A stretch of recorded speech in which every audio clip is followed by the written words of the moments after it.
We live in a golden age of self-help. Podcasts tell us how to optimize our mornings. YouTubers promote 4 a.m. routines. Books promise mental clarity, financial freedom, perfect focus. On the surface, this seems empowering. Who wouldn't want to be the best version of themselves? But here's the uncomfortable truth. The culture of constant self-improvement may be doing more harm than good. And no, this isn't some edgy contrarian take. It's a pattern increasingly visible in modern life. One where we mistake performance for progress and optimization for meaning. In trying to become our best selves, we risk losing touch with our real selves. There's a silent seduction in trying to improve everything. If you're not waking up at 5 a.m., you're falling behind. If your breakfast isn't packed with superfoods, you must not care about longevity. If you haven't read 52 books a year, you're wasting your potential. This belief system tells you that life is a machine, and if you tweak the inputs just right, you'll finally get happiness out of it. But here's what no one tells you. Optimization becomes a full-time job. You start tracking sleep, food, screen time, even emotions. Your life turns into a spreadsheet. You become hyper-productive at maintaining routines, but ironically, you stop making meaningful progress in the things that actually matter. You become excellent at living better, but not necessarily at living. At its root, the obsession with self-improvement is often about control. When life feels uncertain, chaotic, or painful, it's tempting to turn inward and try to engineer a better version of yourself. There's comfort in thinking that if you just fix yourself enough, you'll finally be immune to rejection, failure, heartbreak. This is why so many people turn to self-help after a breakup, a failure, or personal crisis. We want to believe that if we upgrade enough, we'll become unbreakable. But that mindset hides a deeper fear. We're terrified of simply being human, vulnerable, messy, incomplete. The truth, life isn't a problem to be solved, it's a reality to be lived, and no amount of biohacking will save you from grief, disappointment, or loneliness. Some parts of the human experience can't be optimized, they must be felt. Let's say you're crushing your routine. You wake up at 5 a.m., meditate, journal, drink your green smoothie, and read 20 pages of a book, all before 7 a.m. But when was the last time you did something messy, spontaneous, and unproductive? When did you last laugh until your ribs hurt? Or fall in love with something imperfect? Or take a risk that scared you? Too much self-improvement kills the very parts of life that make it worth improving in the first place. You end up building a beautiful cage and calling it freedom. You master discipline but forget joy. You track habits but lose meaning. You pursue greatness but fear failure so much that you stop playing the game. Imagine a medieval knight. Every day he polishes his sword, reinforces his armor, and trains for battle inside the walls of his castle. He becomes obsessed with preparation.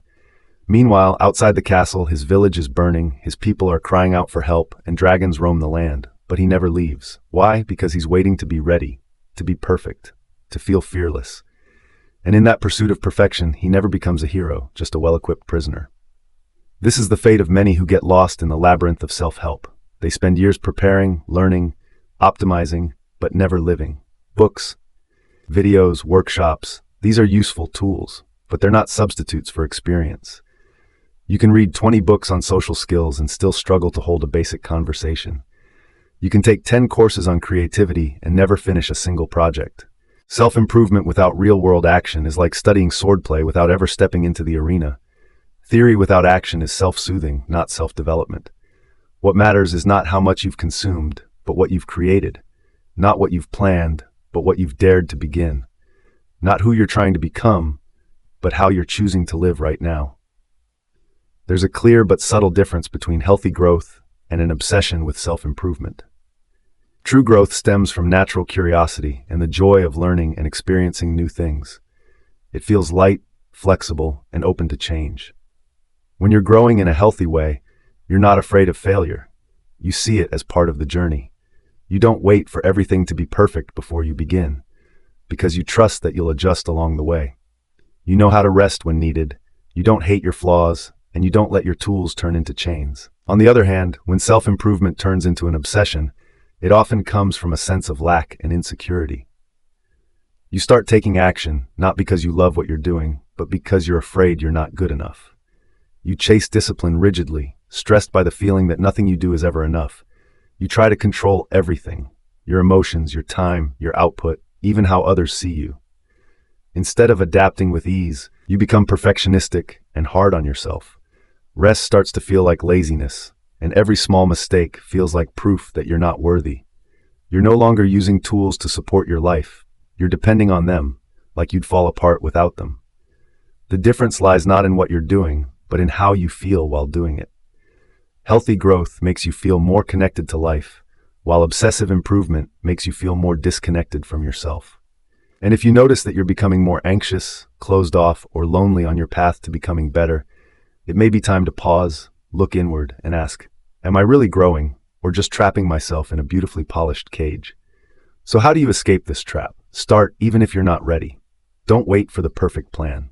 Take action first, adjust later. Prioritize experience over just accumulating theory. Set boundaries on how much self-help content you consume, and instead spend time with art, nature, friendships, and love. Let real life teach you through failure, success, and emotional chaos.